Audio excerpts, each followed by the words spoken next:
అందరికీ నమస్కారం. అస్సలాము అలైకుం రహమతుల్లాహి బర్కాతు. మిత్రులారా, 1999లో నేను రాజకీయాల్లో అడుగుపెట్టాను. మా పెద్దాయన డాక్టర్ డి రామానాయుడు గారి కోసం.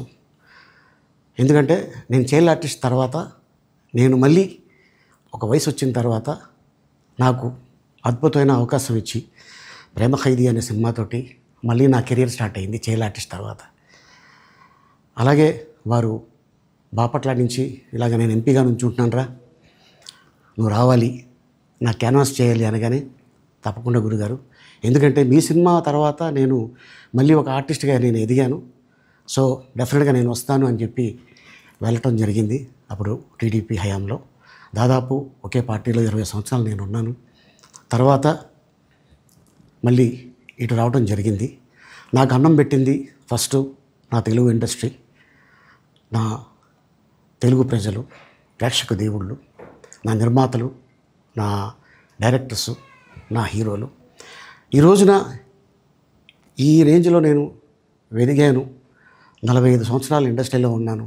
దాదాపు 1200 సినిమాలు పైచిలుకు యాక్ట్ చేయడం జరిగింది. 6 భాషల్లో యాక్ట్ చేయడం జరిగింది.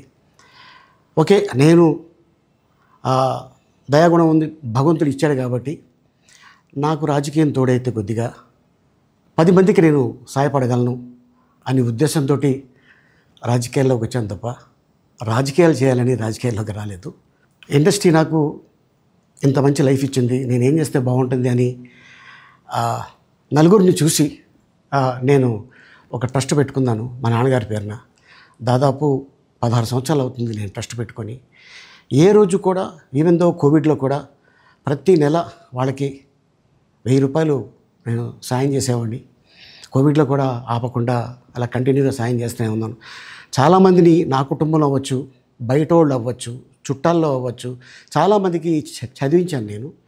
అండ్ అలాగే మా తల్లిదండ్రులు నాకు ఇచ్చిన ఒక గుణం అది అందరితో పంచుకోవాలని చెప్పి ఉద్దేశంతో నేను ట్రస్ట్ కూడా పెట్టుకున్నాను. నా ఇన్కంలో దాదాపు 20% నేను ట్రస్ట్కి ఇవ్వటం జరుగుతుంది. గతంలో కూడా చెప్పా, ఫారిన్ కంట్రీస్లో ఏదైనా ఈవెంట్స్ చేస్తే దాంట్లో నుంచి 60% ట్రస్ట్కి వెళ్ళి 40% నేను తీసుకునేవాడిని.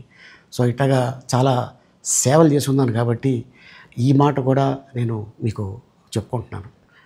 అండ్ అలాగే నేను వ్యక్తిగతంగా ఎవరి మీద ఏ పార్టీలో ఉన్నా కూడా నేను నా పార్టీ గురించి నేను పొగుడుతాను, అక్కడ ఉన్న వ్యక్తి ఎమ్మెల్యే క్యాండిడేట్ గురించి నేను పొగుడుతాను, నా నాయకుడిని నేను పొగుడుతాను తప్ప ఎప్పుడు ఎవరిని కూడా ఒక మాట అంటాం కానీ వాళ్ళ లైఫ్ గురించి కానీ వాళ్ళ పర్సనల్ లైఫ్ గురించి కానీ ఎప్పుడు కూడా ఏ వేదిక మీద కూడా మీరు వెతికినా కూడా దొరకదు. అండ్ అలాగే సో నేను ఈ రోజున మీ ముందుకి రావడానికి కారణం ఏంటంటే, నేను ఏ పార్టీ మనిషిని కాదు, ఏ పార్టీ సపోర్టర్ని కాదు, ఐఎమ్ జస్ట్ కామన్ మ్యాన్గానే ఉండి ఇక నా సినిమాలు, నా షూటింగ్లు నేను చేసుకుందామని చెప్పేసి అనుకుంటున్నాను. That's it. ఈ మాట చెప్పడానికే నేను మీ ముందుకు వచ్చాను. సో నేను ప్రతి 5 సంవత్సరాలకు ఒకసారి ఎలక్షన్లో మీరు వెళ్ళి ఎలా ఓటేస్తారో నేను కూడా ఒక కామన్ మ్యాన్గా వెళ్ళి ఓటేసేస్తాను. సో రాజకీయాలకి స్వస్తి, గుడ్ బై, థ్యాంక్ యూ.